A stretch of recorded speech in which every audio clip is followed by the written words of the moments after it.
Sa pagdating niya sa bukana ng lagusan, bumungad sa kanya ang isang silid na maraming estatwang nakaukit sa dingding.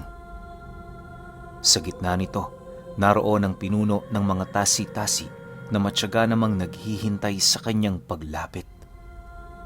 Nang magkaharap na sila, walang pagdadalawang isip nitong inilahad sa kanya ang tungkol sa lugar na kinaroroonan nila. Ayon sa pinuno, wala siyang kakayahan para iugnay si Iluminado sa kanilang isla, gawa ng hindi naman roon ang orihinal na daan patungo sa lugar na yon.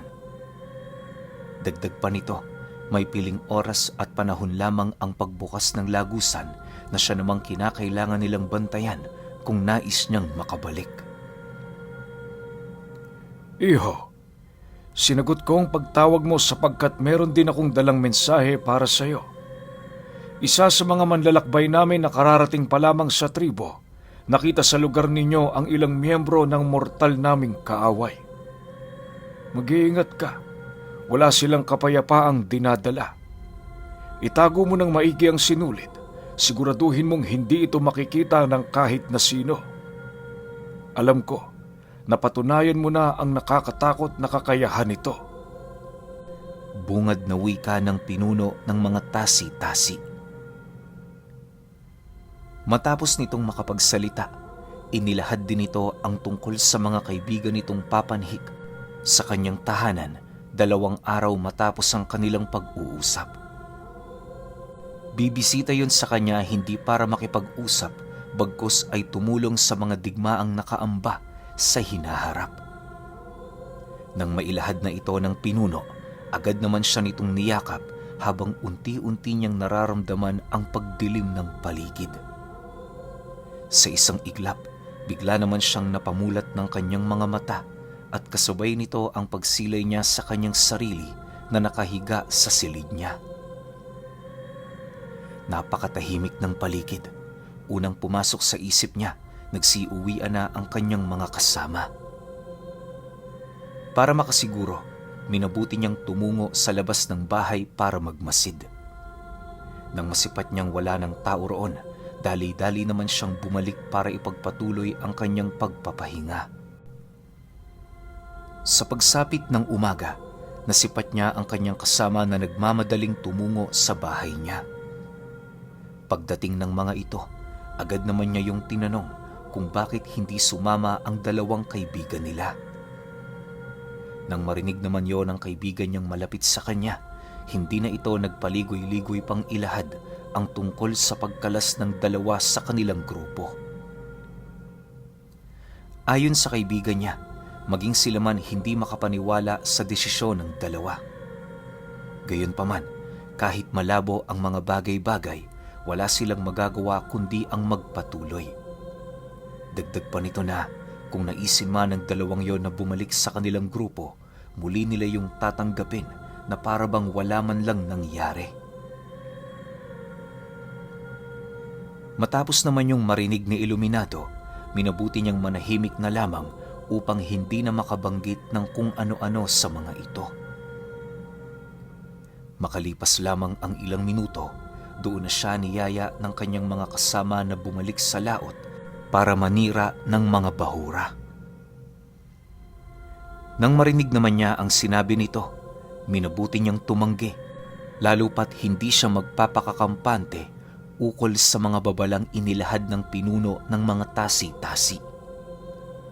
Pagkarinig naman ng kanyang mga kasama sa kanyang pagtanggi, agad din naman yung umalis ng walang pagdadalawang isip. Nang siya na lamang ang natira sa labas, minabuti niyang umupo sa lilim ng puno habang pinag-iisipan ang mga bagay-bagay. Hanggat maaari, iniwasan niyang tumungo sa baryo upang umiwas sa mga babalang kanyang narinig noong nagdaang gabi. Sa pagsapit ng sumunod na araw, doon na nga niya nakita ang 2 binatilyong naglalakad patungo sa bahay niya. Pagpasok nito sa kanyang bakuran, nagmamadali naman yung lumapit sa kanya na parabang matagal na siya nitong kakilala. Nang magkaharap na sila, inilahad ng mga binata na sila ang ipinadala ng pinuno upang maging katuwang ni Iluminado sa araw-araw. Dagdag pa nito, nakahanda sila sa mga bagay na maaaring mangyari sa baryo. Dahil sa sinabi ng dalawa, agad naman niya yung pinatuloy sa loob ng bahay niya. Kagaya ng mga pangkaraniwan niyang bisita, binigyan niya yon ng makakain at inumin para naman kahit papaano magawa nilang makapagmeryenda. Sa pagsapit ng takip silim, inabisuhan siya ng mga ito na manatili sa loob ng bahay niya. Matapos naman yung marinig ni Iluminado, halos hindi na siya noon mapakali sa kadahilan ng pakiramdam niya merong mangyayaring masama. Sa paglalim pa ng gabi, habang nakikiramdam siya sa paligid, doon niya narinig ang mga kakaibang pag-angil sa labas ng kanilang bahay. Sinundan yon ng mga alulong ng aso at hindi naglaon, sinundan din ito ng kakaibang pag-atungal ng kung anong nilalang. Dala ng kanyang kuryosidad, agad naman siyang sumilip sa labas ng kanilang bahay para magmasid. Labis-labis noon ang kanyang kaba na nararamdaman, lalo pat hindi pa dumarating ang kanilang kapitan. Makalipas pa ang ilang minuto, narinig naman niya yung tumatawag sa kanya habang tumatakbo. Pagdating nito sa pinto ng kanilang bakuran, kitang-kita niya kung papaano yun kaladkarin ng nilalang patungo sa madilim na parte ng lugar. Sa isang iglap, naglaho ang sigaw nito na parabang wala man lang nangyari. Alam ni Iluminado na may masamang nangyari sa kanyang kapitan, gawa ng hindi pangkaraniwan ang mga pangyayaring kanyang nasaksihan. Dala ng pag-aalala, sinubukan niyang makipag-usap sa dalawang binata, subalit sa kasamaang palad, hindi siya nito nagawang mapakinggan. Ni isa sa mga ito walang naglakas ng loob na tumungo roon para tingnan kung buhay pa ba ang kapitan na nilapa ng mga nilalang. Makalipas pa ang ilang minuto, mas lalong tumindi ang kanyang mga naririnig na atungal sa paligid. May himig din siya noong naririnig na siya namang labis na nagbibigay ng takot sa kanyang katawan. Ayon kay Iluminado, ang himig na yon ay maihahalin tulad mo sa isang pangkaraniwang himig, subalit meron itong nakakakilabot na pagbigkas na animoy sinasabayan ng hangin. Halos ilang minuto niya rin yung napakinggan hanggang sa dumating ang puntong pilit na niyang tinatakpan ng kanyang tenga upang hindi niya na yun marinig. Sa pagpapatuloy ng kanyang pagmamasid, bumungad sa kanya ang 6 na kataong bigla na lamang lumitaw sa labas ng bakuran ng bahay nila. Namumula ang mga mata nito at meron yung hindi pangkaraniwang tangkad. Butot balat din ang mga katawan nito, subalit hindi yun hadlang upang makakilos sila ng napakabilis. Sa paglaho ng mga nilalang na yon, agad namang umihip sa hangin ng usal ang dalawang binatilyo habang dahan-dahang kinukuha sa kanilang mga bewang ang nakasukbit nilang mga tabak. Pagbunot nila rito, bigla namang lumitaw ang mga nilalang na yon at kasabay nito ang mabilisan nitong pagsunggab sa kanilang kinaroroonan. Sa sobrang bilis ng pangyayari, halos hindi na magawang makaatake ng dalawa, gawa ng pilit sila nitong pinagtutulungan. Pagtarak ng matutulis na kuko ng nilalang sa isang binatilyo, kitang-kita ni Iluminado kung papaano din ito itinarak ang kanyang tabak sabay baon ng kanyang kanang kamay sa lupa. Matapos yung gawin ng binata, nasipat niyang sinipsip ng mga damo sa paligid ang dugo nito na siya namang dahan-dahang ikinaputla ng buo nitong katawan. Hindi naglaon nang maubusan na ng dugo ang binatang yon, bigla naman yung bumagsak sa lupa habang mabilis yung naaagnas. Dahil sa pangyayari, dali-dali naman siyang nilapitan ng kasama nito, sabay habilin sa kanya ng isang mensahe upang iparating sa pinuno nila. Pakisabi kay Tandang Dausig, nagawa na namin ang aming trabaho. Namatay kaming lumalaban at minsan hindi kami nakaramdam ng takot. Mag-iingat ka, tagapagbantay ng lagusan. Ikaw ang kanilang kailangan. Matapang na wika ng binata habang pinakikiramdaman ang mga nilalang. Matapos nitong magbigay sa kanya ng mensahe, dali-dali naman yung sumugod patungo sa mga kalaban nito. Bago nito itinarak ang kanyang kanang kamay sa lupa, nagawa pa nitong makapaslang ng isa sa mga nilalang. Sa pagbalik ng katahimikan sa paligid, parang mga hayop na nagsipulasan papalayo ang mga nilalang na yon. Hindi na ito naghangad pang umusisa sa kanyang tahanan na siya namang labis niyang ipinagpasalamat. Dahil sa wala namang kaalam-alam si Iluminado sa mga nangyari, kung kaya't minabuti niya roong manatili habang patuloy na nagmamasid. Hindi na rin niya sinubukan pang magpahinga sa takot na baka bumalik ang mga nilalang na yon habang natutulog siya. Kinaumagahan, pagsilay niyang unti-unti nang lumiliwanag sa buong paligid, nagpasya siyang tumungo sa labas ng kanilang bahay para hanapin ang bangkay ng kanilang kapitan. Pagdating niya roon sa isang masukal na kakahuyan, doon bumungad sa kanya ang lasug-lasug nitong katawan na halos hindi na makilala. Upang hindi umalingasaw ang amoy nito sa paligid, agad naman niya yung isinilid sa sako. Labis mang nandidiri si Iluminado na kunin ito, wala siyang magagawa sapagkat yun lamang ang nag-iisang paraan upang itago ang mga nangyari. Habang nag-iisip siya kung ano ang gagawin sa bangkay ng kanilang kapitan, doon sumagi sa kanya ang pagbulong sa ginintuang sinulid. Pagpasok niya sa kanyang silid, agad naman niya yung inilabas at walang pagdadalawang isip na tinawag ang pinuno ng mga tasi-tasi. Matapos niya itong gawin, minabuti niyang maghintay na lamang ng mga senyales. Pilit din siyang nagsinungaling sa kanyang mga kasama ukol sa kinaroroonan ng kanilang kapitan nang sa gayoy pumalaot ang mga ito kahit hindi yun kasama. Sa pagsapit ng hapon, muli siyang nakasilay ng isang matandang lalaki na naglalakad patungo sa kanilang tahanan. Nakatalukbong yon ng telang puti kung kaya't hindi niya yon gaanong nakilala.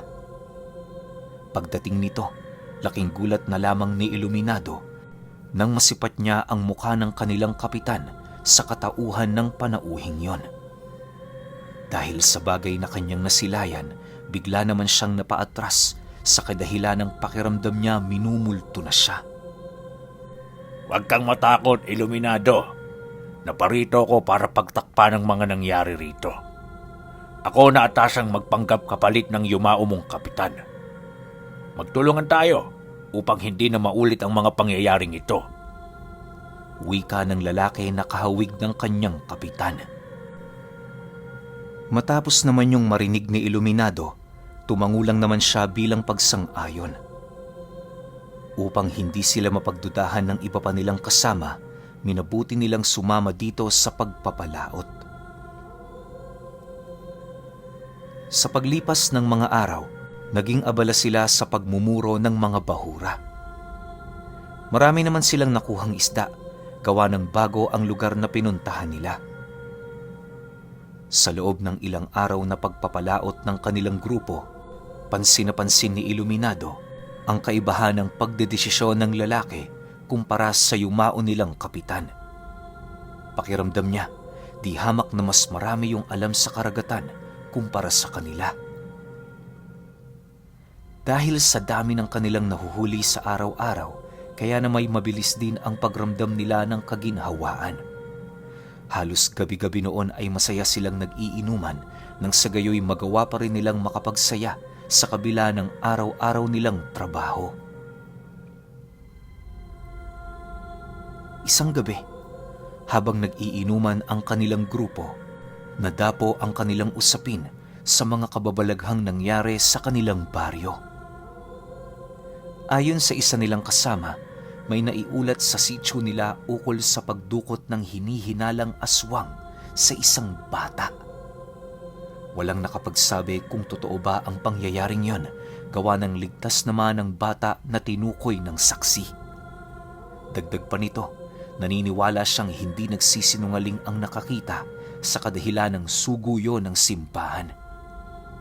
Wala namang may lakas sa kanilang pagsabihan yon ng masama, lalo pat karamihan sa kanila, deboto ng relihiyong kanilang kinakaaniban. Matapos naman yung marinig ng kapitan, agad naman itong ibinaba ang baso at kasabay nito ang pagwika nito sa kanila ng, Totoo ang sinasabi nun. Marahil kaya naroon pa rin ang bata sa mga magulang nito sapagkat yon ang sabulag na inihabili ng dumukot. Mamamatay ang batang yon pagkaraan ng 7 araw.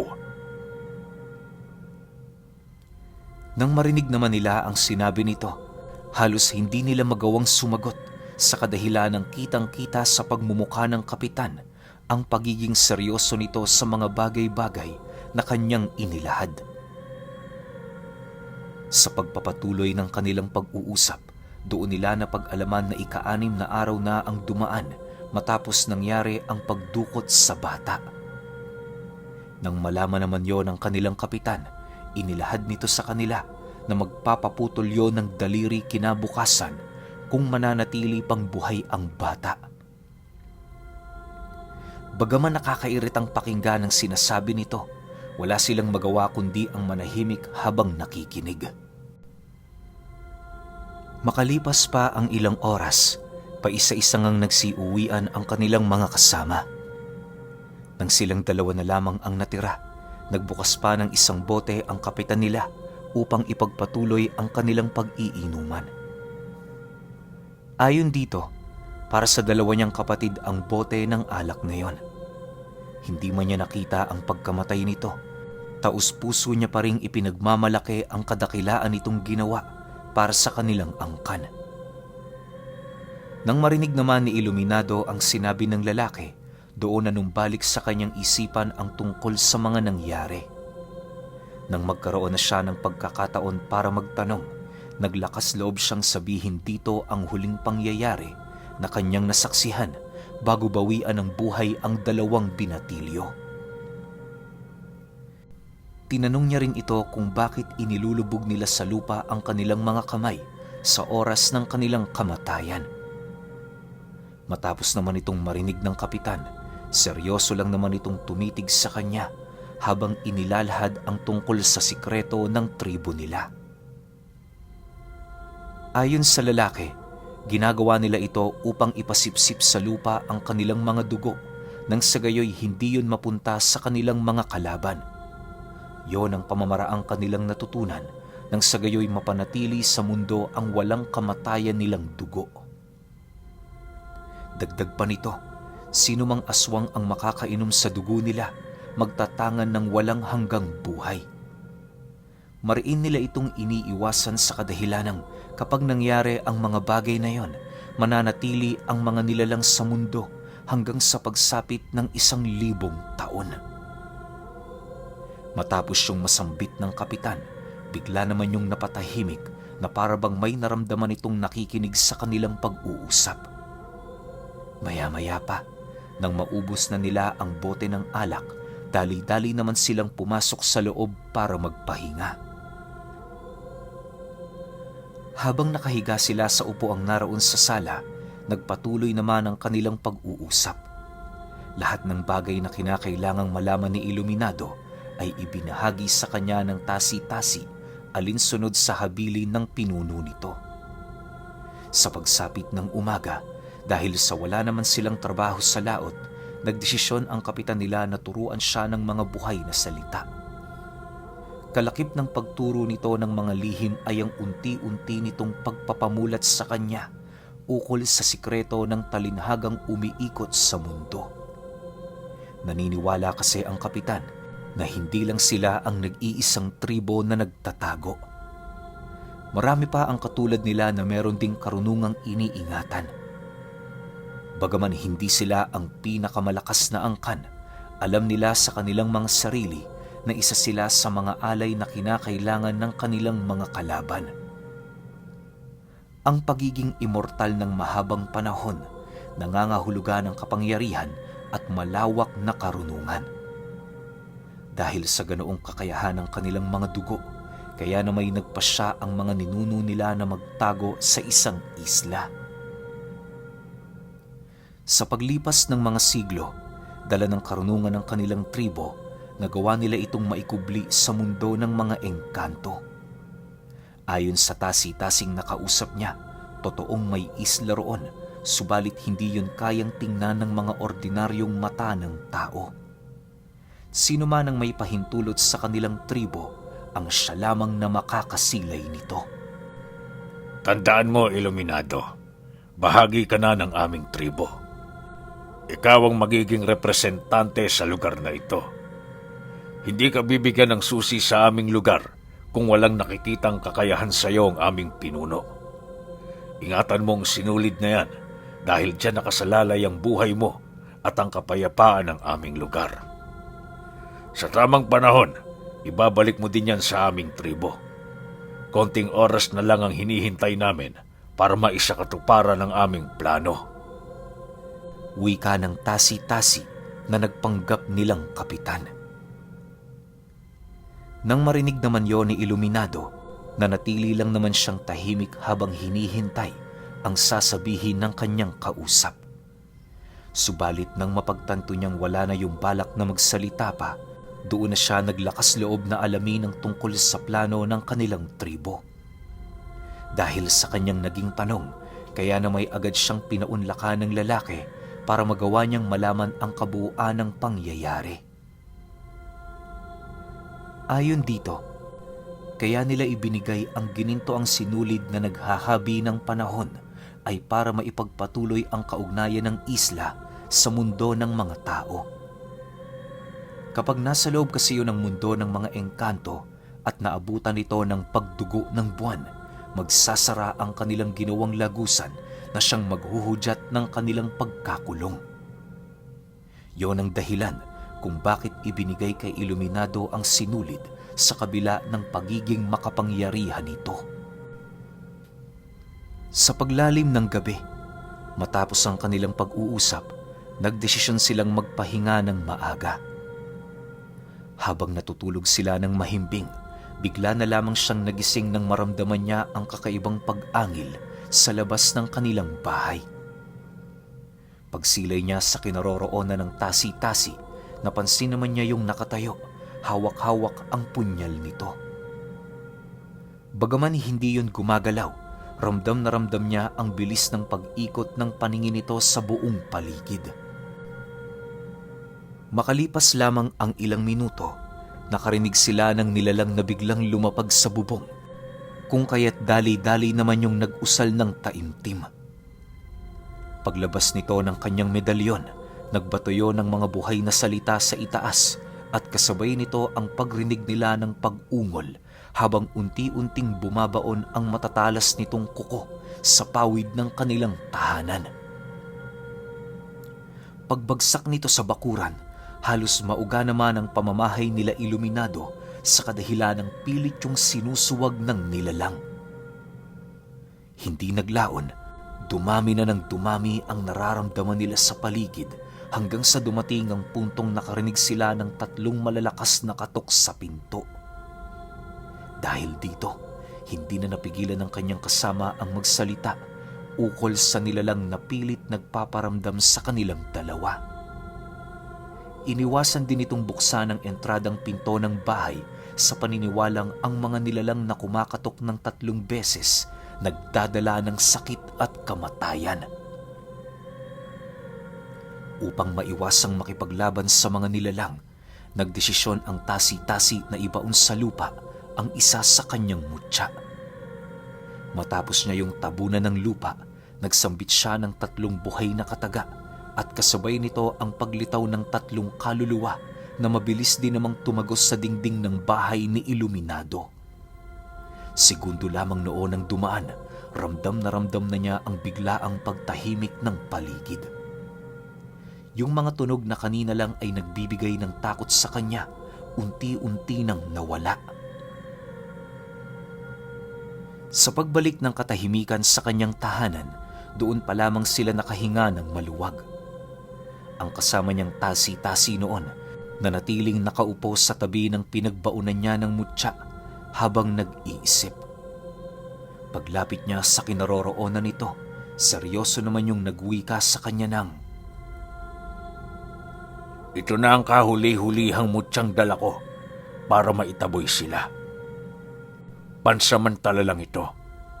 Bukas, kapag muli itong nangyari, ihanda mo na ang iyong sarili. Okay, grabe ang angas ng episode 2. Doon pinaliwanag kung bakit binigay sa kanya ng pinuno yung gininto ang sinulid. Yun pala yung dahilan nun. Parang, kumbaga gatekeeper siya. Siya yung magbabantay sa pagitan ng mundo ng tao at mundo ng mga engkanto. Pero, para may pahapyaw tong tasi-tasi na nagpanggap na kapitan nila Iluminado. Kasi sinasabi niya na hindi lang sila isang angkan. Ibig sabihin siguro sobrang dami nito sa mundo natin na hindi natin alam, di ba? Pero sige, para hindi na kayo mabitin pa tsaka para wala na tayong maraming tanong sa isip natin, isunod kagad natin yung episode 3. Yun lang. Salamat.